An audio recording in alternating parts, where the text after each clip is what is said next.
Seigneur, bonjour et bienvenue dans notre chaîne Parole Sacrée. Oui, bien-aimés, je suis Gédéon Moussiana ou Bisben. Je viens encore comme nous partageons les enseignements prophétiques.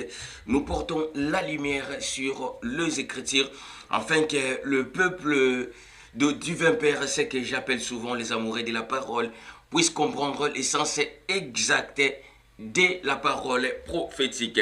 Gloire à toi, papa. Bien-aimé, to poussani, comme nous faisons souvent, bien-aimé, le Seigneur n'est comme habitude, nabiso, bien-aimé, to poussani, Zwaka déjà kaena yo na bike, gloire au Seigneur, to poussani, to sali ndenge, bien-aimé, to salaka comme ba ndimi abere, gloire à toi, papa, bien-aimé, to poussani, soko zana no abonné, au s'abonner, bien-aimé, le Seigneur, et puis n'oubliez pas, yako appuyer la cloche, bien-aimé dans le Seigneur, afin que ose l'avertir à chaque instant, tous à côté, enseignement prophétique, bien-aimé dans le Seigneur. Gloire à toi, papa. Bien-aimé, wana to poussani afin que tu partages thème nabiso, yalelo, bien-aimé, thème nabiso, yalelo, to zolo bela, bien-aimé dans le Seigneur, séparation d'Abraham et Lot. Gloire au Seigneur, séparation d'Abraham et Lot. Je sais que, bien-aimé, Eza Sije Moko et l'Obamaka, déjà, et pas Yabatu Mingi, bien-aimé, même dans ma prédication, sépare-toi, bien-aimé, de ton Lot. Il y a plusieurs prédicateurs dans Sénakango. Mais bien-aimé dans le Seigneur, Lélo, tu conseilles en bien-aimé dans le Seigneur, tu as prêché en comme prédication, mais Lélo, tu as conseillé en afin que Bisso nous tout comprendre qu'est-ce qui s'était passé au juste, afin que les deux personnes au Bakabwana, Abraham et Lot. Gloire à toi, papa. Bien-aimé, maintenant, la fois passée, bien-aimé, dans l'enseignement précédent, tu enseignais qui traverse de la mer Rouge. Gloire à toi, papa. Au passage, il y a mer Rouge. Bien-aimé, dans le passage à mer Rouge, gloire à toi, papa. Son abina zonga un peu sima pour enfin que tu comprendre réellement qu'est-ce qui s'était passé enfin que Abraham n'a l'autre va se séparer. Il y avait quelque chose où il se passa pour séparer Bango. Gloire à toi, papa. Or, la Bible, dans le livre, il y a Genèse chapitre 13, verset 1 à 12, ils ont précisé que non, il y avait eu dispute entre le berger, il y a troupeau, il y a Abraham, et puis le berger, il y a troupeau, il y a l'autre. C'est pour cela Abraham avait décidé que non, je ne veux pas que non, qu'il puisse avoir des disputes entre toi et moi. Nous sommes des frères, tous se séparés. Gloire à toi, papa. Bien-aimé, c'est pour cela, avant tout comme je préfère un peu à cause un peu sima comme révision. Dans l'enseignement, on enseigne qu'il y a passage, il y a mer rouge pour te continuer à comprendre. Bien-aimé le Seigneur, enseignement malam. Gloire à toi, papa. Gloire au Seigneur. Bien-aimé, thème nabiso, on a précisé dès le début. Thème nabiso toujours bela. Séparation d'Abraham et Lot. Gloire au Seigneur. Séparation d'Abraham et Lot. Bien-aimé, Seigneur Togoyeba. Gloire à toi, papa. Bien-aimé, maintenant, son abina zonga nasima. N'enseignant qui bien aimé dans l'enseignement précédent, n'enseignant qui dans le passage à mer rouge, où tout le monde va l'obélaka, mer rouge, bana Israël va traverser, bien aimé, n'a précisé qui, dans le livre, il y a Exode chapitre 14. Exode 14, verset 1 à 31. Ils ont précisé histoire Rwanda. Il y a traverse la mer rouge. Or, bien aimé, tant que la histoire, il y a passage à mer rouge, bien aimé. Or, comment que Moïse a bêta, bien aimé, Moïse a soulevé bâton à l'écolo, afin que mer rouge se sépara, n'avant l'éternel a zalaki ko soufflé.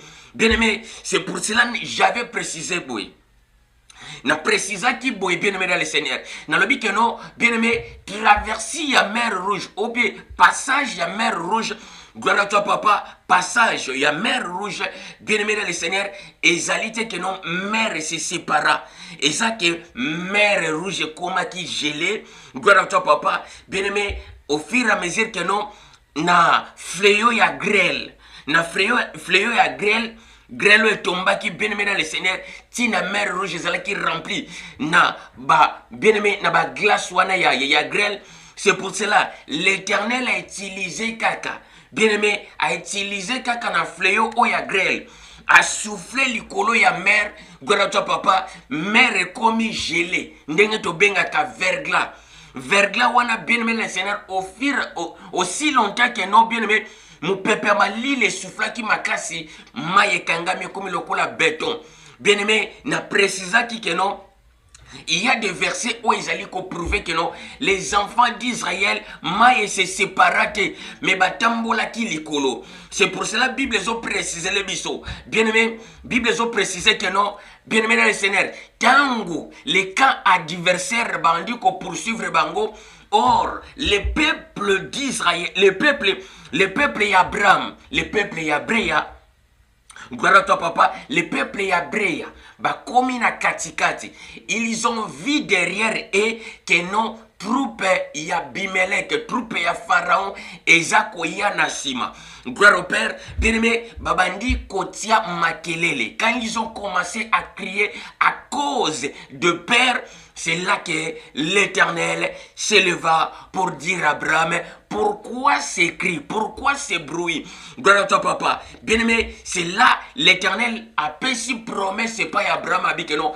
Ces Arabes que vous voyez, Bible comique que non, les Égyptiens que vous voyez, aujourd'hui, vous ne les verrez plus jamais. Bien aimé, or, histoire rouane, c'est pas ça.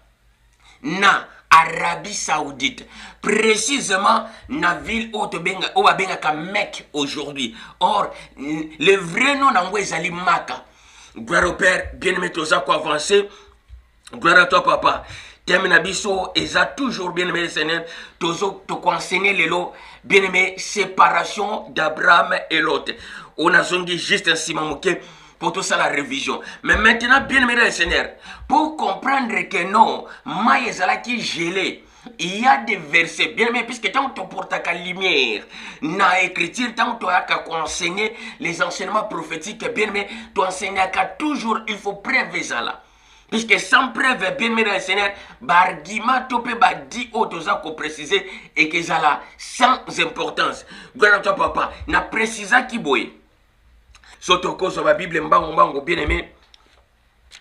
Gloire à toi, papa. Exode chapitre 15, verset 5. Gloire au Seigneur. Les fléaux les couvraient, ils sont descendus. Gloire à toi, papa. Les fléaux les couvraient, ils sont descendus comme une pierre. Bien aimé, ils sont descendus comme une pierre. Gloire à toi, papa. Or, bien aimé, pour tout encore, tout comprendre que non, ezalaki mayo et kangamaki, ma ezalaki gelé, bien aimé, et puis, et boukani naka, na e boukani nangamboyo. Il y a armée à Bimele qui va poursuivre, bien aimé, et va poursuivre au Babengi, les Hébreux, les Abacha. Gloire à toi, papa. Il faut tous encore, bien aimé. Exode chapitre 15, verset 10 à 11. Écoutez ce que dit la parole. Exode chapitre 15, verset 9 à 10. Gloire au Seigneur. L'ennemi disait, je poursuivrai et j'atteindrai, je partagerai le butin. Ma verge sera en souvient. Je tirerai l'épée. Ma main les détruira. Tu as soufflé de ton nari, la mer les a couverts, ils se sont enfoncés comme une plombe. Gloire à toi, papa. Bien-aimé, Exode chapitre 15, verset 9 à 10. Et préciser que non, ennemi abandé ko préciser que non, n'a ko poursuivre bango. Le boko na ennemi que ça la sans pitié. Donc il n'a qu'à détruire bango et puis il n'a qu'à pillage, richesse na bango, des troupeaux de brebis au bazala qui nango, n'a qu'à piller nyosto bazanango, gloire à toi papa. Or, bien aimé, Bible précisait que l'Éternel a soufflé encore. L'Éternel a soufflé encore. Or, bien aimé le Seigneur, l'Éternel a soufflé encore, bazindi neti plombe. Plombe oyo ba pesha kanango zinda kanamai. Bien aimé, Exode chapitre 15, verset 9 à 10, et ça, Exode chapitre 15, verset 5. Gloire à toi, papa. Bien-aimé, de la même manière, Paul encore a précisé dans le livre, il y a Hébreux chapitre 11, verset 29. Bien-aimé dans le Seigneur, que non, les peuples marchaient à l'écolo, il y a mer, comme une terre sec. Batambola likolo ya mai lokola une terre sec par rapport à quoi? Par rapport à fléau ya grêle. Ndenge na précisa qui na enseignement précédent. Gloire à toi, papa. Otanga Psaume chapitre 66. Le Psaume chapitre 66, verset 6. Et je précise encore, bien aimé Seigneur, que batambola likolo ya mai, puisque mai est comme qui gelé. Ndenge to benga ka verglas. Bien aimé Seigneur, à cause ya souffle de l'éternel la souffla qui bien aimé Seigneur, likolo ya ba grêle e fanda ki likolo ya ba grêle. Donc ba grêle o e fanda ki likolo ya mer rouge ya soufflé. Bien-aimé, et Kangami, et comme il le la béton, le peuple va traverser. Tango ennemi à s'engager, ennemi à côté pour s'engager encore. Hébreux chapitre 11, verset 29. Ennemi à s'engager, à côté à s'engager. Or, les Hébreux vont s'engager par la foi. Gloire à toi, papa. Les Hébreux vont s'engager par la foi. Bah, continue à mer rouge par la foi, puisqu'ils avaient confiance. Alors, ennemi a yeko ta bien mené l'icolo à mer rouge bien mené Seigneur. Alingasa la tentative. Alanda, peuple au bazar a promesse ensemble. C'est là que le Tout-Puissant a intervenir. Gloire à toi, papa. Bazindi yakozinda. Maï et se séparate. Gloire au Seigneur. Gloire à toi. Gloire à toi. Bien-aimé, mais maintenant, tout bandit enseignement abisso. Bien-aimé, séparation d'Abraham et Lot. Qu'est-ce qui s'était passé au juste? Gloire au Seigneur. Bien-aimé, Bible précise le dans le livre Exode chapitre 15, verset 22. Écoutez, Exode chapitre 15, verset 22. Et le Bible, gloire au Père. Moïse est parti. Moïse fit partie Israël de la mer Rouge. Il prira la direction du désert de Shur. Gloire au Seigneur.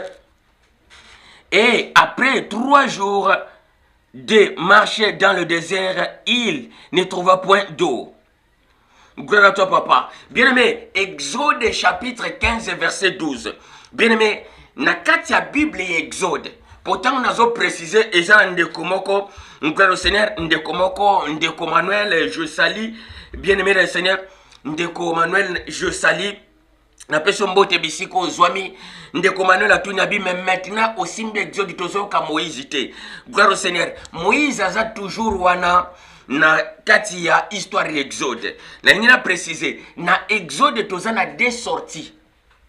Tozana sorti il y a passage, il y a mer rouge, et puis tozana sorti il y a Égypte. Pour comprendre que non, il y a 2 sorties. Gloire à toi, papa. Na 2 sorties, on a tozali. Na première sortie, ezali na Exode chapitre 15, verset 22. On a sorti, on a sorti après passage à mer rouge. Ezali sorti Exode d'Abraham.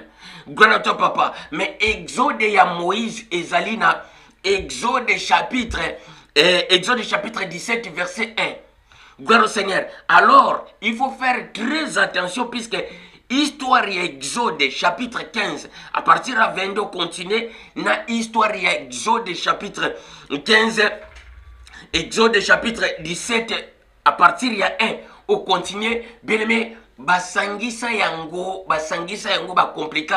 Pourquoi? Puisque ils en a 2 sorties. Il y a 2 peuples différents. Sorti, il y a, bien aimé, sorti, il y a ba Hébreu.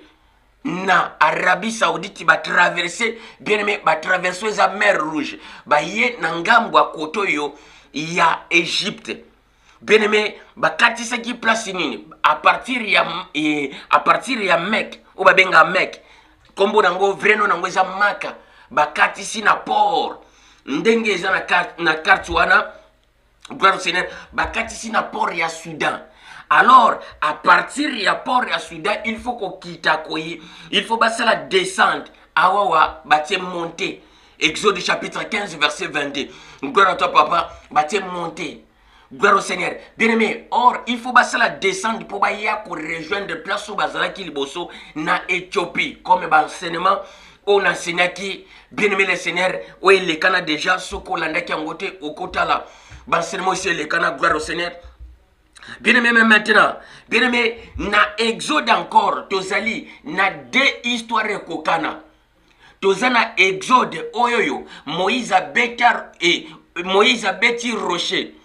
Na libange bimisi mai tozali su na Exode oyoyo Moïse a tien nzete na mai oyo bien mercenaire mai ezalaki bien te pona komela l'eau amère et komi purifier le colère bois oyo Moïse ataki. C'est deux personnes, deux histoires différentes.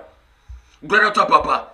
Exode a sorti ya Nubia Égypte, gloire au Seigneur. Ezana Exode chapitre Exode à Moïse, Ezalina Exode chapitre sorti à Moïse.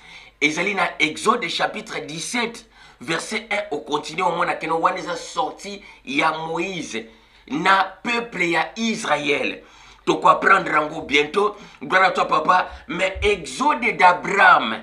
Exode d'Abraham, Ezalina Exode chapitre 14 et puis Exode chapitre 15. Gloire à toi papa, madreba mélangea, bien aimé yango tozo remettre nyons tout na place, tozo sala vraiment fort pour bien aimé bozwa histoire ndenge zalaki. Gloire à toi papa, bien aimé le Seigneur. Maintenant il faut yeba moto ya beta qui nzete na rocher, ce n'est pas Moïse. Bien aimé, moto ya beta qui nzete na rocher, c'est Abraham. Gloire au Père. Mais bien aimé, moto ya tsaki nzete na mai. Bien aimé, mayo ezalaki amer. Bien aimé le Seigneur, oh et comme portable, ezali Moïse. Tu comprendre nous tout. Gloire au Seigneur. Mais maintenant, bien aimé, Nombre chapitre 20, verset 7 à 11. Nombre chapitre 20, verset 7 à 11. Bien aimé, pour te progresser. Gloire à toi, papa. Nombre chapitre 20, verset 7 à 11. L'Éternel parla à Moïse et dit, prends la verge et convoquez l'assemblée. Gloire au Seigneur. Bien-aimé, après sortie, gloire à toi papa, après sortie, il y a peuple oyoyo. Bah traverser bien-aimé le Seigneur na désert à Soudan. Ah bah désert à chaud. Désert à Soudan. Après qu'on traverse le désert à Soudan, bien aimé, Bible est précédée, sur le livre, il y a Genèse. Gloire au Seigneur. Genèse chapitre, la Bible est bien enseignée dans le livre, il y a Genèse chapitre 13, verset 1 à 11. Pour tout le enseignement, Genèse chapitre 11. Genèse chapitre 13, verset 1 à 11. Genèse chapitre, bien aimé, aussi la Bible est dans le livre, il y a Genèse chapitre 13, verset 1 à 11. Gloire au Seigneur. Bien-aimé, verset 1 à 11, pour te comprendre, gloire à toi, papa. Je lis la parole par le nom puissant, glorieux de notre souverain Seigneur Yah. Abraham descendit. Abraham remonta de l'Égypte vers le midi. Lui, sa femme et tout ce qui lui appartient. Et l'autre avec lui. Abraham était très riche en troupeaux et en argent et en or. Il dirigea ses marches du midi jusqu'au Bethel, jusqu'au lieu où était sa tente au commencement, entre Bethel et Haï, au lieu où était l'autel qu'ils avaient fait précédemment. Et là, Abraham invoqua le nom de l'Éternel. L'autre qui voyageait avec Abraham avait aussi des brebis, des baies et des tentes. Et la contrée était insuffisante pour qu'ils demeurent ensemble, car leurs biens étaient si considérables qu'ils ne pouvaient demeurer ensemble. Il y querelle entre le berger des troupeaux d'Abraham et le berger des troupeaux de l'autre. Les Cananéens et les Pharisiens habitaient alors dans le pays. Abraham dit à l'autre, qu'il n'y a point, je t'en prie, de disputer entre toi et moi, ni entre mes bergers et tes bergers, car nous sommes frères. Gloire au Père. Tous les pays n'est-il pas devant toi? Sépare-toi de moi. Sépare-toi de moi donc. Si tu vas à gauche, j'irai en droite. Si tu vas de droite, j'irai à gauche. L'autre éleva les yeux et vit toute la plaine des Jourdain qui était entièrement arrosée avant que l'Éternel y détruise Sodome et Gomorrhe, était jusqu'à Tchoar, comme une jardin de l'Éternel, comme le pays de l'Égypte. L'autre choisit pour lui toute la plaine des Jourdain et il s'avança vers l'Orient. C'est ainsi qu'il se sépara l'un et l'autre. Abraham habitait dans le pays de Canaan et l'autre dans la ville de plaine et dressa ses tentes jusqu'à Sodome. Gloire à toi, papa. Bien-aimé, awawa tozomona histoire ndenge zali. Gloire à toi, papa. Bien-aimé, maintenant, awa Bible zo précise les biso na livre à Genèse. Genèse chapitre 13, verset 1 à 11. Tozomona histoire ya Abraham na Lot. Bien-aimé, Abraham na Lot ndenge na précise ki na banseneme lekaki le vrai nom na bango ezali Abrea. Abraham c'est Abrea. Lot c'est Atibeya. Bien-aimé, baza bane Lot aza neve ya Abraham ete. Gloire à toi, papa. Même la Bible précise en na livre à Genèse. Na livre à Genèse, bien aimé, chapitre 13, na kata histoire Abraham azoloba. Bien aimé, na lingite ezala, na lingite yona entre yonanga ezala na dispute to soana. Ozomona. Pourquoi? Puisque tozaba frère. Bien aimé, les deux là sont des gibbons. Landa malam. Les deux, Abraham et Lot, bazaba frère, puisque bazaba jimo. Bien aimé, leur nom ezali Abrea na Atibeya. Bien aimé dans le Seigneur. Mais maintenant, comme ba changer, ba kamati na place ya Abrea, ba pese kombo, ba baptiser ye. Bato ba falsifia Bible. Gloire à toi, papa. Abrea, ba pese, ba baptiser na kombo ya Abraham. Abraham ba baptiser Abrea. Bien-aimé, baptisé par rapport à Yakomo et Abraham l'icône. Pourquoi? Puisque Abraham l'icône, gloire à toi papa, après 400 ans, il y a esclavagisme, bien-aimé, les États-Unis d'Amérique, bien-aimé, aïe kokoti sa loi d'abolition esclave. Bien-aimé, les Seigneurs, après 400 ans, gloire à toi papa. Mais bien-aimé les Seigneurs, concordance ya histoire wana yango moni balatisa ba baptisa Abrea na kombo ya Abraham. Or, le nom d'Abraham est Outin Abraham Lincoln, 16e président des États-Unis. Gloire au Père, tout ça pour avancer. Bien aimé, mais maintenant, Lot, Lot. Bien aimé, d'où vient le nom de Lot? Comment y a Lot Outin précisément à la France? Gloire à toi, papa. Par rapport à quoi? Bien aimé, Atibé a baptisé na Combo ya Lot. Pourquoi? À cause y a histoire y a séparation na Bango. À cause il y a histoire, il y a séparation, il y a révolte entre les deux jumeaux, bien aimé, bah c'est séparé. C'est pour cela, bien aimé les Seigneurs, bah histoire française, bien aimé, et c'est pas ça. En 1700, gloire au Seigneur, à partir de 1700, bien aimé, 1700 et quelques, il y avait une révolte, bien aimé, les Lords. Bah c'est révolté en France. France et Kabwana qui bien aimé le Seigneur na 98 départements. Gloire à toi papa. Bien aimé, à cause il y a révolution, il y a Lot. Or, les noms de Lot, son vrai nom c'est Atibeya. Histoire oyoyo, ezali na Genèse chapitre 13, verset 1 à 11 ou à 12. Bien aimé le Seigneur, ezali histoire et c'est pas ça.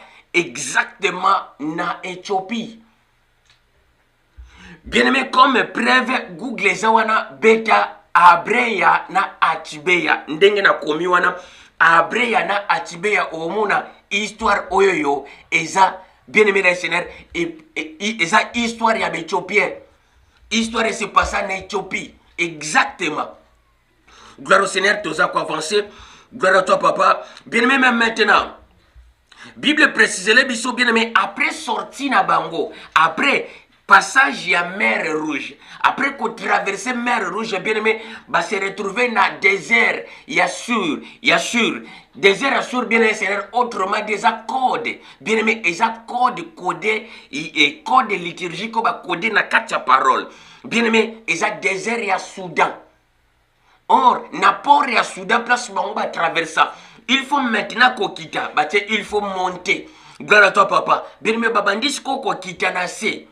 Après 3 jours, il y a marche, il y a désert. Bien aimé, va trouver nulle part où va comme la maille. Gloire à toi, papa. Les peuples, babandis, comme murmurer. Gloire au Père. Les peuples commençaient maintenant à murmurer. Dans un livre à Nombre, bien aimé, dans un livre à Nombre, chapitre 7, verset 11. Nombre, chapitre 20, verset 7 à 11. Bien aimé, les peuples babandi ko murmurer. Contre qui? Contre Abraham. Non, amemaki biso awa poto ya uniquement kokufa tonini. Puisque depuis tobandi kotambola maïezate. Gloire à toi, papa. C'est pour cela, bien aimé dans le Seigneur, Nombre chapitre 20, verset 7 à 11, bien aimé, ils ont fait sa référence. Il y a Exode chapitre 15. Gloire à toi, papa. Exode chapitre 15, verset 22 à 23. Gloire au Seigneur. Bien aimé, c'est par là, bien aimé, l'Éternel a ordonné, bien aimé, le Seigneur, que non, à partir. Il y a, bien aimé, que Abraham a frappé, nous étions na Horeb, bien aimé, na Horeb. Or, Abraham, bien aimé, na descente na bango, tant bazo kita, tant ba komi exactement, bien aimé, Seigneur, bien aimé, na territoire où est lelo, Érythrée. Érythrée, ba kodango Horeb. Érythrée, pays wana Érythrée, je ne sais pas si on a prononcé en bien. Gloire à toi, papa, où est na nord, Éthiopie, bien aimé, précisément, tant ba komi wana. C'est là que l'Éternel a précisé Abraham que non frappé bâton na yo na rocher. Abraham a frappé bâton na yo na rocher place wana bien aimé a mélissi peuple maï. Gloire à toi, papa. Bien aimé le Seigneur, mais maintenant tout ça qu'on avancer. Bien aimé, mais maintenant tant que peuple bien aimé après murmure il y a peuple. Il y a Nombre chapitre 20, verset 7 à 11. Bien aimé, l'Éternel a pouvoir. Mameli maï, rocher pessi maï. Gloire au Seigneur. Bien aimé, mais est-ce qui encore wanate? Or, bien aimé, après qu'on met la maille, il y a quelque chose où il se passe entre Abraham, bien aimé, entre Abraham et l'autre. Les conflits d'Abraham et l'autre, bien aimé, ils ont codé dans le livre à Nombre chapitre 12, verset 7 à 12. Batiango a les conflits où ils allaient dans Genèse chapitre 13, verset 1 à 11. Bien aimé, ils ont conflit moko bandaki bandakala. C'est pour cela que Abraham a précisé que non, na lingite ko soit no et continuer. Donc, il était au bout. Il faut tous se séparer. C'est pour cela, bien aimé le Seigneur, séparation d'Abraham et Lot. Séparation d'Abraham et Atibéa. Gloire à toi, papa. Bien aimé, les Lot, il faut comprendre que non. Qu'est-ce qui s'était passé au juste? Événement, il ne s'est pas ça qui, bien aimé, afin que les deux frères, les deux jumeaux, va se séparer. Dans la Bible est précédée sur le livre de Genèse chapitre 13 verset 1 à 11. Gloire à toi, papa. Bien aimé, Totangi, Nombre chapitre 12 verset 7 à 12. Nombre Tozi, bien aimé, la Seigneur, la Bible, dans le livre à Nombre chapitre 12. Gloire au Père. Nombre chapitre 12 verset 7 à 12. Gloire à toi, papa. Nombre chapitre 12, Natangi, bien-aimé le Seigneur. Nombre chapitre 12, à partir il y a 1, gloire à toi, papa. De 1 à 7. Marie et Aaron parla contre Moïse au sujet de sa femme éthiopienne qu'ils avaient pris, car ils avaient pris une femme éthiopienne. Ils disaient, est-ce que seulement par Moïse que l'Éternel parle? N'est-ce pas aussi par nous qu'il parle? Et l'Éternel entendit alors. Or, Moïse était un homme fort, patient, plus qu'un homme sur la face de la terre. Soudain, l'Éternel dit à Moïse et à Aaron et à Marie, allez, vous trois, à la tente d'assignation, et qu'ils allent tous les trois. L'Éternel descendit dans une colonne de nuée et il s'éteint à l'entrée de la tente et il parla à Aaron et à Mariam. Qu'ils s'avança tous les deux et il dit, écoutez bien mes paroles. Lorsqu'il y aura parmi vous un prophète, c'est dans une vision que moi l'Éternel, je me révélerai en lui. C'est dans un songe que je lui parlerai. Il n'est pas ainsi de mon serviteur Moïse. Il est fidèle dans toute ma maison. Gloire à toi, papa. Bien-aimé, Exode et Nombre chapitre 12, verset 1. Nombre chapitre 12, verset 1 à 7. Bien-aimé, maintenant, tant que la histoire oyoyo ya Moïse, Aaron, na Myriam. Bien-aimé, comme les trois personnes ont la même famille. Bien-aimé, les trois personnes ont la même famille, Bazali, Abraham, Abreya, Atibeya, na Merab. Bien-aimé le Seigneur. Or, le Merab yango bâti Marie. Gloire à toi, papa. Les deux frères jumeaux, Nasser na bango moko.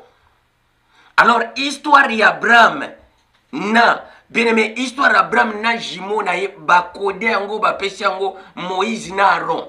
Tu comprendre, bien-aimé le Seigneur. Or, Moïse na Aaron, bazala qui même pas na race moko. Bango mi balé ensemble, bazala qui même pas na même race. Gloire à toi, papa. Bien-aimé, Bible ont précisé, awawa. Na Nombre chapitre 12, verset 7 à 12. Bien-aimé, awa so tangi o pensé que non, bien-aimé, awawa, tant que banda déjà Nombre chapitre 12. Soko bandina 1, Nombre chapitre 12, verset 1. O kanisolobi que non, mirmir, topé, Mariam na Aaron, babane kotonga Moïse à cause ya mwasiwana. Or, bien-aimé, ce n'est pas ça. Bah, mélangeant des histoires. Landa malam to font la mystère ensemble. Gloire à toi, papa. Bien, mais awa weza question ya ministère. Nombre chapitre, il faut banda Nombre chapitre 12 verset 2. Kubanana ento bandina 2. Nombre chapitre 12 verset 2. Bien aimé, après événement, il y a murmure, il y a peuple. Oyoyo, bien aimé dans le Seigneur, que non, Nzamba pesi orre et pas ya breya. Li pasa ya Atibeya. Oyo Lot. Bien aimé, que betan zete na yo na rocher, afin que peuple o bazana soif ya mai ba melabai. Gloire à toi, papa. Bien aimé, ndenge zana livre, il y a Nombre chapitre 20, verset 7 à 11. Gloire à toi, papa. Mais maintenant, bien aimé, après événement wana, il y a murmure, il y a peuple. Bien aimé, le Seigneur. Or, les deux, le frère et sœur, moni lokola que non, Abraham a commis, kosala lokola que aja supérieur na bango. Comme ici que non, Abraham, bien aimé le Seigneur, que non, aja commis tia lokola nan tête. Il y a groupe wana nyos tout oyoyo. Or, bien aimé, c'est pour cela que a les deux frères, les sœurs et sœurs, le frère et sœur, Aaron na Marie. Or, Atibeya oto bengi Lot na Mirab, leur sœur. Babandi maintenant qu'on préciser. Est-ce que il y a pensé que Yemoko Mutazali prophète? N'est-ce pas Nzamba Zolobana Mnokona Bisonyos tout? N'est-ce pas Bisonyos tout au Bengami na ministère? Landa malamu bien aimé le Seigneur. Or, autrefois, dans le ministère de la femme qui existe à Kate, dans la conséquence awawa. Qu'est-ce qui s'était passé au juste dans l'histoire de la séparation Abraham a comme au bout, a précisé les jumeaux, sépare-toi de moi. Si tu prends à gauche, ce qu'on à gauche, il y a à droite. Ce qu'on à droite, il y a à gauche. Gloire à toi, papa. Bien-aimé, Sozana na bonneté, s'abonner déjà pour oser l'enseignement qui toko, bien-aimé Seigneur, na temps réel. Gloire à toi, papa. Mais maintenant, bien-aimé Seigneur, tangu bazo murmurer contre ndeko na bango. Alors, bien-aimé, Bible zo précédé biso, c'est lui qui sonde les cœurs et d'oran, bien-aimé le Seigneur, à comprendre mbalamoko que non, il y a quelque chose, bien-aimé, jalousie bandi ko suscité na kata famille. C'est pour cela, bien-aimé, l'Éternel a intervenir. A bengi bango place oiseau bengi bango bien Seigneur, ezali na tente te. Bien-aimé, ezali ki ba tente oiseau sala pendant marche na bango. A bengi bango, bien-aimé, ke ba kota na kati ya ndako ba longwa, bien-aimé le Seigneur, ba longwa na présence. Balongwa na présence bien Seigneur ya public. Ba kota na kati ya ndako. Alors, l'Éternel apparaît, bien-aimé, physiquement. L'Éternel apparaît physiquement boye bazo monaye. Bien-aimé, bazo monaye a telemi na porte ya entrée ya ndako. Abandi ko sololana bango. Mais maintenant, bien-aimé le Seigneur, après ko sololana bango, il y a une autre chose. Où il se passe à place wana balongola yango batiango côté mosusu. Gloire à toi, papa. Bien-aimé, après que sololana bango, qu'est-ce qui s'était passé? Bien-aimé, tanto tanga livre ya Exode. Moïse, le vrai Moïse, azalaki na bâton te. Gloire à toi, papa. Gloire à toi, papa. Bien-aimé, le vrai Moïse, azalaki na bâton te. Mais maintenant, bien-aimé le Seigneur, or, les deux frères bangonde batu azalaki na bâton. Abraham azalaki na bâton et puis bien-aimé le Seigneur, l'autre peut azalaki na bâton. Pourquoi? Puisque bien-aimé, les deux jumeaux, les deux rois, bazalaki deux rois. Bien-aimé, les deux jumeaux, les deux rois. Gloire à toi, papa. Or, moko, bien-aimé, a commis côté jaloux contre jumeaux naïe. Gloire à toi, papa. Mais maintenant, babandi ko mirbene que non, bien-aimé, Abraham a pensé le kolaza chef na bango. Or, bango nyonso bazandenge moko. C'est pour cela l'Éternel a intervenir à Wao. Tant que l'Éternel a intervenir à Wao, bien-aimé le Seigneur, qu'est-ce qui se passe? C'est là, bien-aimé, l'Éternel a précisé là bango que non, bien-aimé bazoua. Abraham a zwanzete na ye atika yango wana libanda et puis l'autre peut a zwanzete na ye atika yango wana libanda. Les deux bâtons. Gloire à toi, papa. Gloire à toi, papa. Bien-aimé, les deux bâtons. Pourquoi? Bien-aimé, ndenge a précisé wana. Bien-aimé le Seigneur, nombre chapitre 17. Gloire au Seigneur. Or, bien-aimé, quand on tanga nombre chapitre, histoire il y a nombre chapitre 17, verset 1 à 8. Bien-aimé, épreuve il y a bâton.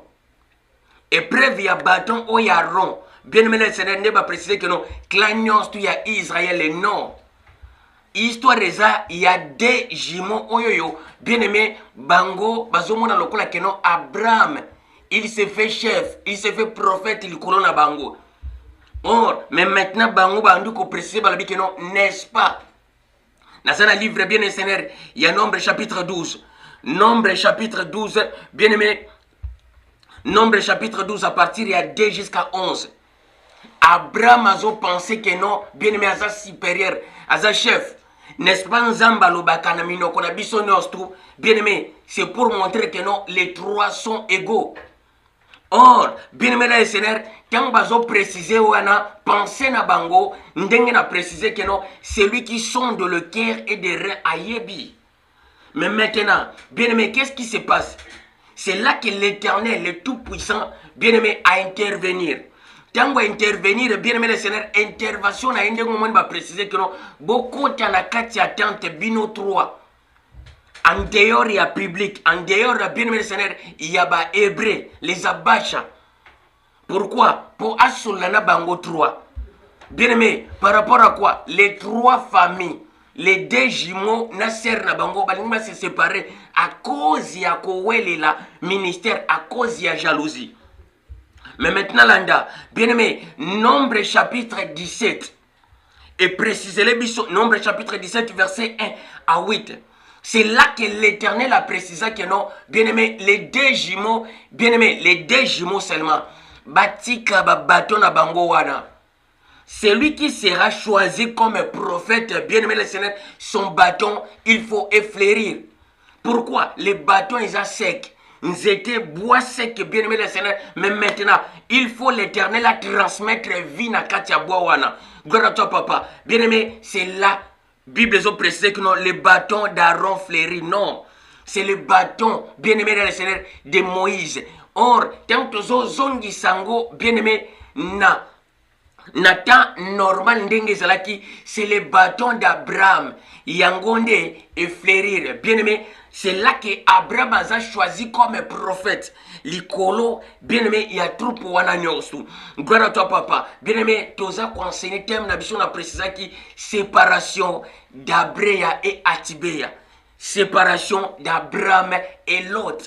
Gloire à toi, papa. Bien-aimé, eza thème moko bate ya kango. Ba prêcha kayango, bien-aimé le Seigneur. Na ba prédicateur béré. Sépare-toi de ton lot, sépare-toi de ceci. Bien-aimé, mais maintenant, tu as enseigné sens exact. Il y a histoire d'engue ne c'est pas ça qui. Bien-aimé, à partir, il y a Nombre chapitre 17, verset 1 à 8, c'est là, bien-aimé, Abraham a choisi comme prophète. L'icolo ya troupe wana. Bien-aimé le Seigneur, mais et ce qui wana te, après événement wana, que l'Éternel a sali différence entre les deux jumeaux Nano et Aponi. Aponi Abraham. Bien-aimé, Kopona Poni Abraham, conflit bandela wana. Bien-aimé, c'est même maintenant. Or, Asuki Wanate a frappé Mbalamoko, bien-aimé le Seigneur. Myriam a frappé Mirab. A frappé, bien-aimé le Seigneur, Merab. Myriam, Yewana Merab. Vrai nom nae Merab a frappé bien le Seigneur na lèpre a commis comme impire. Bien aimé le Seigneur, aussi longtemps qu'on a frappé a commis considéré comme impire. Par rapport à quoi? Puisque bien aimé pour na côté lisa que moi si azana place cité na place où il y a l'inga qui a oué le ministère moi si azana place cité c'est là que l'Éternel a frappé qui est. Gloire à toi papa. Bien aimé pourquoi? Puisque bande ko murmurer yena Aaron. Yé na frère na yé bazo murmurer contre l'autre frère. Gloire à toi papa. Bien aimé, mais maintenant, après savoir que l'Éternel a kati makambu ya deux jumeaux, Abré yana Atibéa, bien aimé, leur sœur a frappé. Par rapport à quoi? Puisque Azan a place cité na kati ministère. C'est pour cela que mon acteur a frappé, bien aimé, son frère, l'autre frère a commis kolela, bien aimé, que Abraham a intervenir. C'est là quand Abraham a intervenir, l'Éternel a précisé ce qui papa, moi na nyonso a sali mabe papa a beta kaye et puis a tia kaye na punition à côté afin que a éduqué. Gloire à toi papa. Bien aimé, nombre, bien aimé le Seigneur, c'est la Bible les ont précisé sur le livre il y a Exode chapitre 17 verset 7. Place où, bien-aimé le Seigneur, événement, c'est pas ça qui. Place où l'Éternel a frappé, bien-aimé le Seigneur, place où l'Éternel a frappé Myriam. Bapesi yango kombo ya massa. Bapesi yango kombo ya massa Meriba. Ou en d'autres sens, les eaux de Meriba. Gloire à toi, papa. Bien-aimé, yango a précisé pour comprendre l'histoire exactement que c'est pas ça en Éthiopie. Gloire au Seigneur, il faut toujours Exode chapitre 17 verset 7. C'est là où on comprend bien aimé, Eza, événement se passe à la frontière entre Éthiopie et Érythrée. Éthiopie, frontière il y a Éthiopie et Érythrée. Place événement où il se passe les eaux de Meriba, les eaux la rivière de Merab. Et ça jusqu'à présent, ndengo moni na tiena carte wana, gloire au Seigneur, bien aimé ndenge za la carte wana, gloire à papa, et ça la frontière entre les deux pays. Frontière entre bien aimé Éthiopie et Érythrée. Gloire à toi papa, tant batie massa et ça code na Kikongo la kisi mai. Massa, c'est rivière ou fleuve. Massa. Gloire à toi, papa. Naki Congo. Maï. Bien-aimé dans le Seigneur. Alors, Meriba, Yangwaneza, Merab. Gloire à toi, papa. Les eaux de Meriba. Bien-aimé, la rivière de Merab. Où ezali na frontière place. Événement où les eaux s'est passé. Place où l'Éternel a frappé. Bien-aimé, a frappé Myriam. Où yazaki écarté na camp. Bâti en dehors à camp pendant 7 jours. Gloire à toi, papa. Bien-aimé, tous à quoi avancer. Ndenge tozo continuer. On a bien-aimé dans le Seigneur. Ndenge na précisa qui thème au tozo lobela. Ezali séparation ya Lot. Séparation ya Lot na Abraham. Séparation d'Abréa et Atibéa. Les deux jumeaux vont se séparer. Les deux rois vont se séparer. Bien-aimé dans le Seigneur. Alors, tu côté maintenant, la conclusion, bien-aimé Seigneur, pour te comprendre qu'est-ce qui s'était passé au juste. Pourquoi va se séparer? Exode chapitre 12, verset 1 est précisé, bien-aimé, Tozoa. Gloire au Seigneur, bien-aimé, Tozoa, la Bible encore, dans le livre, il y a Nombre chapitre 12, verset 1. Gloire à toi, papa, après Tozoa, Genèse, Nombre chapitre 12, verset 1. Bien-aimé, après Tozoa, Genèse chapitre 13. Gloire au Seigneur. Bien-aimé, dans Nombre chapitre 12, Murmure, il y a Murmure au bâti Awawa. Gloire au Seigneur. Murmure, il y a Aaron. Murmure, il y a l'autre. Bien-aimé le Seigneur. Contre Abraham. Murmure, il y a l'autre contre Abraham. Il y a un de Sali qui va se séparer. Non, bien-aimé, ils ont douté que nous va berger. Ils ont questionné que nous les bergers va discuter. Pourquoi? Puisque ceux qui va berger va discuter qui, bien-aimé le Seigneur. Aussi longtemps les deux frères bazaba chef balinga qui va ordonner bien aimé que balingi querelle entre ba berger na bango et puis bien aimé les Seigneur silence ngai kokota. Mais bien aimé, il y a quelque chose qui s'était passé, c'est ça ce qui a poussé que non bien aimé les Seigneur Abraham a comme au bout. Bien aimé, mais maintenant comme jalousie bien aimé les Seigneur est qui déjà entre et côté qui dans la famille bien aimé, Nombre chapitre 12 verset 1 ils ont précisé Boilanda Mariam et Aaron Ezali Merab et Lot Atibéa l'un des jumeaux y a Abréa parla contre Moïse au sujet de sa femme, parla contre Abraham au sujet de sa femme Sarai. Gloire à toi, papa. Bien aimé, qu'ils avaient pris car elles étaient pris une femme égyptienne. Bien aimé, or, Atibéa parlait contre Abréa au sujet de sa femme Sarah. Pourquoi? Puisque il y avait quelque chose, bien aimé, où il se passait qui, bien aimé dans le Seigneur, pendant tant où Bazala qui, bien aimé, séjourné na Arabie Saoudite. Tokin Malembe, pour te comprendre. Bien aimé, Genèse chapitre 13. Genèse chapitre 13, bien aimé le Seigneur, verset 1 à 11. Et ça dispute mon côté, bien aimé Seigneur, et Botamika Raboué sans moto. Or, bien aimé, pendant tant au Bazalaki, Kofanda, pendant tant à séjour na Bango, na Arabie Saoudite, précisément la ville de Maka. Bien-aimé, la Bible est précisé dans le livre, il y a 2 Samuel chapitre 11, verset 1 à 12. Histoire, il y a, bien-aimé, David, Betsheba, Iri, l'Étien, et puis Nathan, le prophète. Les 4 personnes, on a bien le Seigneur, c'est les 4 personnes qui sont encore dans le livre à Genèse, chapitre 13. Pourquoi? Bien-aimé, qu'est-ce qui s'était passé au juste pour se séparer? Sépare-toi de moi, nous sommes des frères.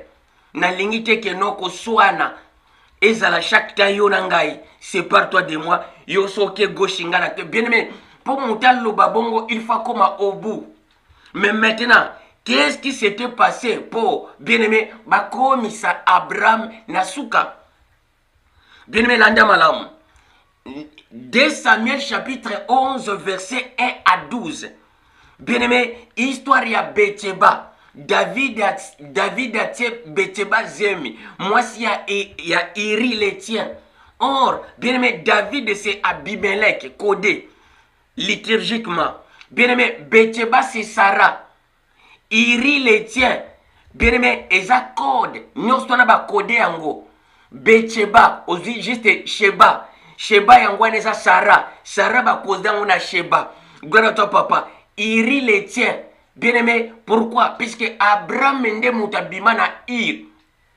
Gloire au Seigneur. Bien-aimé, afin d'accord, puis abima na Ir aye ko s'installer na Éthiopie. Yango zomona bien-aimé le Seigneur, Bible les a précisé très bien. Dans le livre, il y a 2 Samuel chapitre 11, verset 1 à 12. Iri le tien, Abraham, Abrea, Alongwa, na Ir, na Nanganda 1, na Égypte, aye ko s'installer na terre oyoyo, Nzambe a ordonné que no baya na terre wana, na précisa ki na banseneme lekaki, terre ya pèlerinage na bango. Gloire à toi papa. Bien aimé, mais maintenant tangu baye wana, l'Éternel a promis ki bango déjà que non a coupé sa bango mabele wana. Pourquoi? Po bana na bango, bien aimé, bana na bango, bien aimé, ba héritier na bango, bakozwa mabele wana. L'Éternel a promis ki bango na coupé sabino terre o ya pèlerinage oyoyo. Place où baye ko sala pèlerinage oyo, l'Éternel a dit bango enfin que quoi? Enfin que bien aimé, ba réveiller mystère oyoyo, bien aimé, il y a les origines. Landa malamu. Après un temps il y a famine ou yaki na pays ya Éthiopie, bien aimé, mais maintenant va traverser de l'autre côté, il y a mer. Bien aimé, va traverser na bassin Pacifique, il y a Indo, va traverser na bassin. Bien aimé, c'est un bassin Pacifique, oyo to benga ngololo mer Rouge. Autrefois, avant événement, il y a Abraham et Bandé Kobenga Majesté, bien aimé, bassin Pacifique, to pe mer, non mer Rouge. Gloire au Seigneur. Bien aimé, mais maintenant, ko kende na bango bien Seigneur, ko se réfugié à cause de la famine, c'est là que événement où il se passe qui kuna précisément la ville de Maka.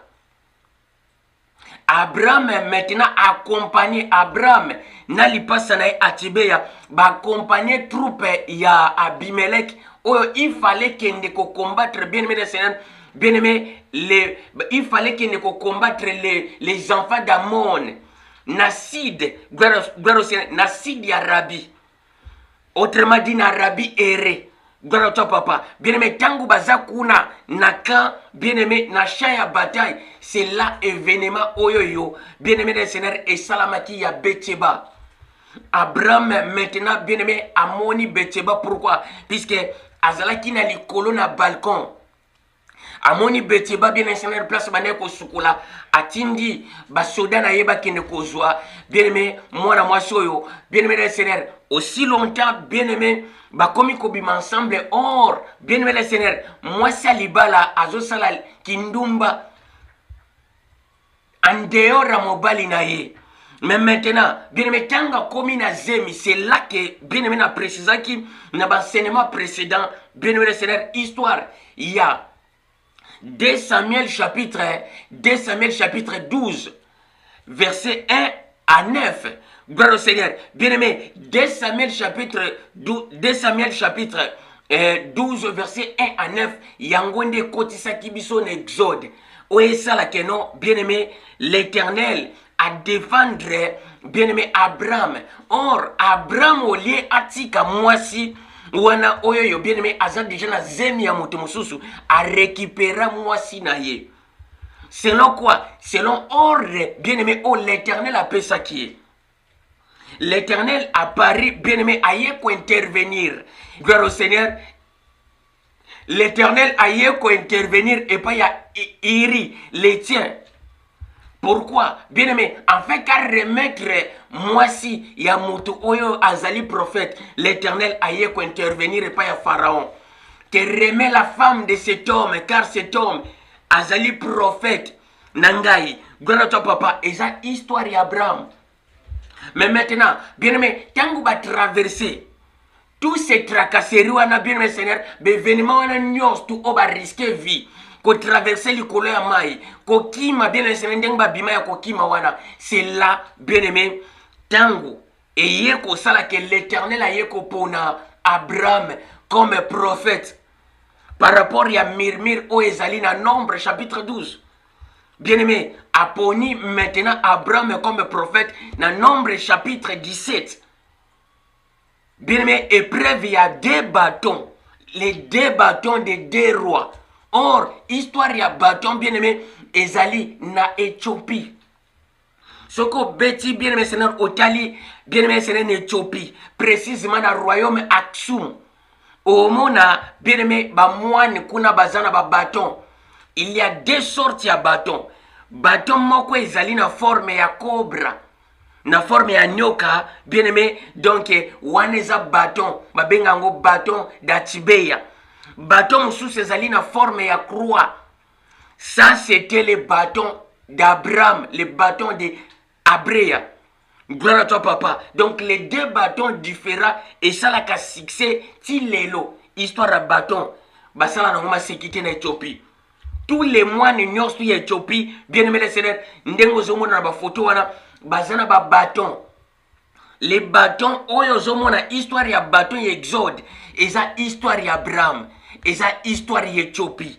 Tout ça qu'on précise très bien, bien aimé, pourquoi na préciser qu'il y a la Bible oyo yo, et ça histoire ya Afrique, et puis grande histoire ya Bible awa, et zolo la Congo.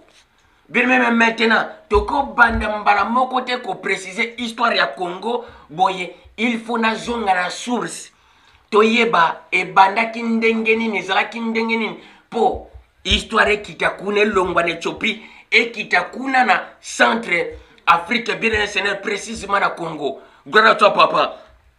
Bien aimé maintenant, événement wana, il y a 2 Samuel chapitre 11, verset 1 à 12, bien aimé, et sali que Abraham a récupéré moi sinaye na grossesse ndenge kakazalaki. Gloire au Seigneur. Bien aimé, Abraham a récupéré Sarah. Abraham a récupéré Betsheba. Gloire à toi papa. Betsheba est à code ya Sarah. Le vrai nom ya Sarah est Ali Maï. Tu peux apprendre encore bientôt. Bien aimé, même maintenant, bien aimé le Seigneur, Bible a précisé les bisoboy. Tu t'en encore. Gloire au Seigneur pour tous ceux qui savent. Abraham est descendu de l'Égypte. Bien aimé, Abraham a quitté l'Égypte, l'Égypte, Soudan. Et Abraham est descendu de l'Égypte vers le midi. Lui, sa femme et tout ce qui l'appartient. Et Lot, gloire à toi papa, Lot son jumeau avec lui.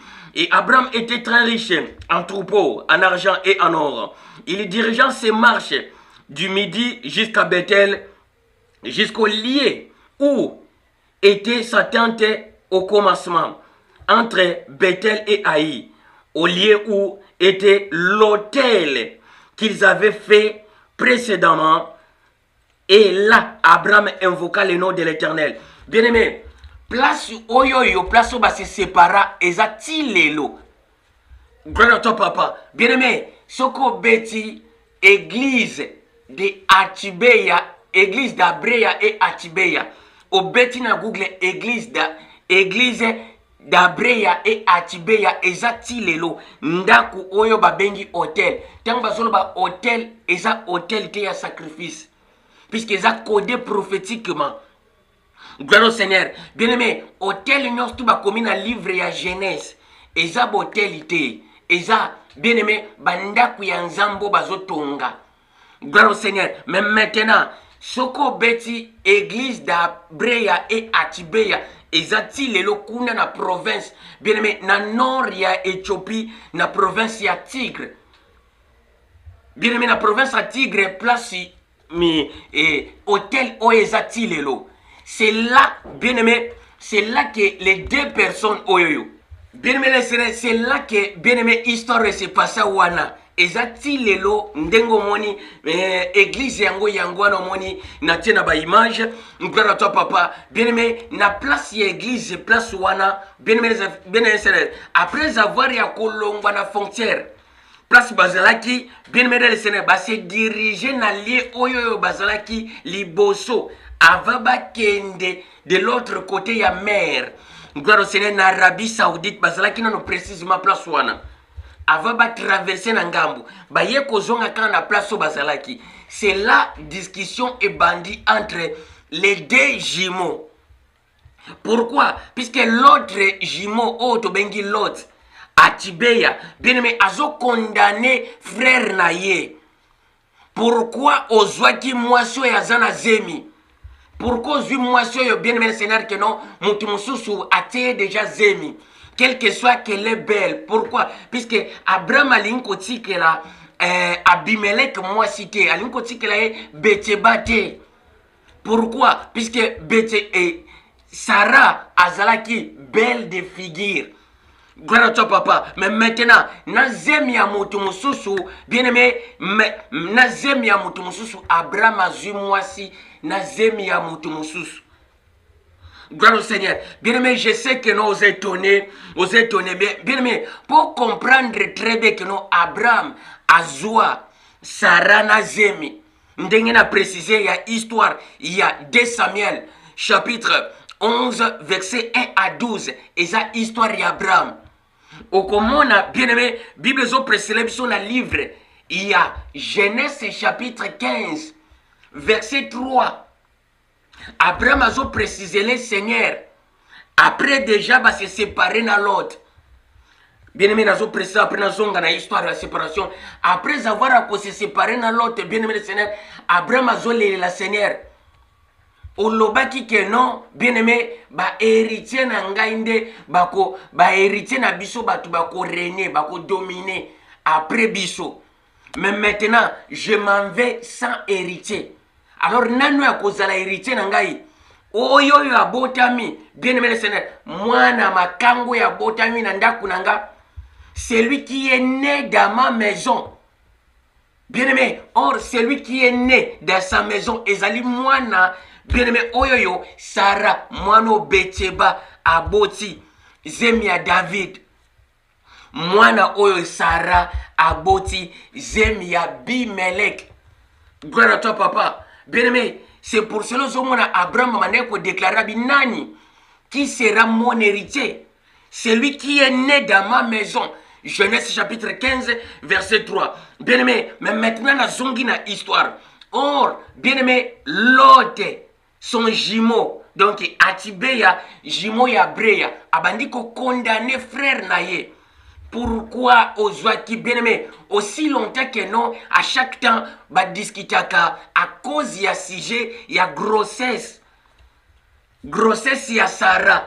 C'est pour cela que non, Abraham a commis na souka. Il est au bout, bien aimé, yango moni a précisé. Abraham, Genèse chapitre 13, verset 8. Abraham dit à l'autre, Abreya dit à Atibeya, qu'il n'y a point, je t'en prie, de dispute chaque temps entre toi et moi. Bien-aimé, car nous sommes des frères. Koltiate ba berger. Bien-aimé, des bergers bâtis juste pour la falsification, il y a écriture. Qu'on soit né zalaté chaque temps yonangai. Tozaba jimo, nous sommes des frères. Or, Bible tango zotanga, histoire d'Abraham na Lot. Balobi, Lot a neve Abraham. Bien aimé, si Lot était son neveu, il n'a qu'à préciser l'autre que non, puisque tu es mon fils, le fils de ma sœur. Mais l'autre, bien aimé, et zandengo na tetango bazo falsifié, bazo bossa na ba place mosusu pour na kobongisa. Pourquoi? Puisque Nzamba yebi, yango zomona bien aimé le Seigneur que non, bien aimé, yango zomona kimbango a précisa kaboye. Continuez ya kotanga Bible, na aide ya Nzambe, bien aimé, afin que vous comprendre ba jenini, bato ba na Bible, ba sali na kati ya Bible. Ce sont de tels, bien aimés, de tels codes. Yango eza ba je ba joua na kati ya Bible, ba code au bâti. Les mêmes histoires ba partager en na 5 parties. Ba codé ba baptiser ba ngona ba combo différents. David, Abimelech, Betsheba, Sarah, Iri le tien, Abraham. Moïse, Abraham. Moïse est parti à Moïse avec bâton, Abraham. Moïse sans bâton, juste à coopérer dans main vide. Moïse, le vrai Moïse. Bien, mais tout ça, son zamba peut sauter. Jamais au comme à niveau, il y a obini sabiloko. Pourquoi? Puisque tant que tu as porté lumière dans l'enseignement prophétique, bien aimé Seigneur, au koko sakanati na makambu ya nzambe, pour ça là, bien aimé Seigneur, quelques personnes plaisir. Non, oeza bon nzambe, ndenge na précisaki. Bien aimé Seigneur. Or, ceux qui misent vraiment qui bon nzambe za ko fungama, on comprendre que non, il y a la vie dans l'enseignement oyo. C'est là bien aimé ndenge tolobaki que non thème na biso zali sépare-toi de moi. Abraham a commis na suka. Il est au bout, bien aimé. Pourquoi? Ba discussion eza ko accumuler. Azwi mwasi o mutu mususu atie zemi aye na ye. Or, à cause ya Sarah, yango moni bien aimé Seigneur, troupe wana nyonso, les Abacha, les Hébreux, les Abacha, ba risquer vie à cause ya kindumba ya mutu moko. C'est pour cela que a son frère a mané côté mais pour cause qui moi na moi soyo na zemi ya mutu mususu. Comme Abraham a linga qui moi si na ye, bien aimé, c'est pour cela comme na suka monika bino non, soto continuer ensemble et simbate. Ah, non seulement Zotianga mal à l'aise et puis Zotiali sous moi sinanga mal à l'aise, sépare-toi de moi. Gloire à toi papa. Bien aimé, Tosuki Awawana, sépare-toi de moi. C'est là que les deux jumeaux se séparent. Abreya et Atibeya va se séparer Awawa. Genèse chapitre 13 verset 1 à 12. Gloire à toi papa. Abraham et Lot. Abreya et Atibeya va se séparer Awawa avec leur sœur Merab. Gloire à toi papa. Bien aimé, on a précisé wana. Alors, tu peux comprendre encore suite ni ne se passe qui gloire au Seigneur jusqu'à ce que Abraham aya kozwa o ezali bien aimé Agar. Ba koma ki na poeni ni po Abraham azwa Agar. Puisque to yebi histoire ndengo yoka mais awa wana parole sacrée pardon. Na parole sacrée bien aimé le Seigneur, ndego to précisa ka to porta ka lumière li colle écriture pour apôtre pour la zone au Bakenon, ne vous trompez pas, la lettre tue. Or la lettre sans esprit ou eza ko accompagner ngo bien aimé, eza une lettre mort.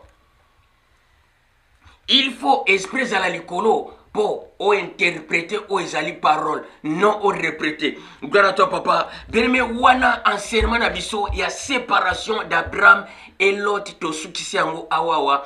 Bien aimé, ba se séparer Abraham a poni akende na ye, bien aimé le Seigneur na terre oyoyo ezana se.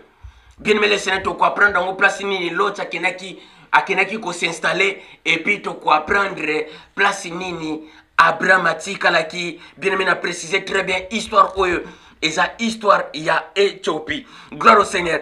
Oui bien aimé dans le Seigneur wana to komi na suka ya ba enseignement na biso. Gloire à toi papa. Les amoureux de la parole, le fidèle, il y a tête ensemble bopambwama. N'hésitez pas à vous la biso bien aimé ba question na bino ndenge bokomaka souvent to zanga te ko répondre bino. Gloire au Seigneur. Bien aimé wana to komi na suka ya enseignement na biso. Bien aimé le Seigneur, bon mon message ndenge na baka. À bientôt. To kutani na ba prochain enseignement. Merci. Ciao.